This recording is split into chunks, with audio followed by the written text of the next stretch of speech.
За јакнување на економската соработка и зголемување на билатералната трговска размена меѓу Македонија и Индија од најмалку $500 милиони во наредните 5 години. Ова беа дел од пораките кои ги испратија македонската председателка Гордана Силјановска-Давкова и индиската председателка Друпади Мурму, која е во официјална посета на Скопје. На заедничка пресконференција, освен за подобрување на економската соработка, двете председателки истакнаа дека ќе зголемат соработката и во делот на автомобилската, фармацевската и здравствената индустрија. Како огромен неискористен потенцијал за соработка ги споменаа културата, образованието, науката, иновациите, младинските размени и академската соработка.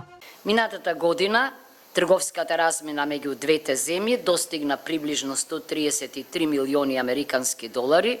Далеку е оваа бројка под вистинскиот потенцијал, поради тоа со председателката Мурму го споделив моето уверување дека треба да си поставиме заедничка, поамбициозна, но остварлива цел во следните 5 години билатералната трговска размена да достигне барем $500 милиони американски долари.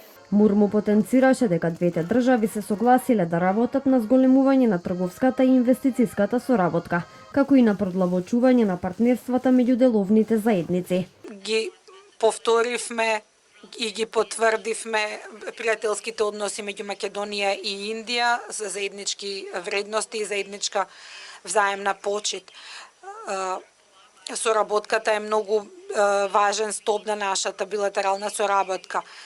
Сакаме да промовираме подобра трговија и инвестиции и да охрабриме подобра соработка меѓу нашите бизнеси. Исто така се согласивме да ја прошириме, да ги прошириме билатералната трговија на двојно од сегашниот обем. Во текот на официјалната посета, индиската председателка Друпади Мурму се сретна и со премиерот Христијан Мицкоски, а се обрати и пред пратениците во Македонското собрание. Двете председателки попладнево ќе присуствуваат на Македонско-индиски бизнес форум, на кој ќе бидат презентирани инвестициските можности во Македонија.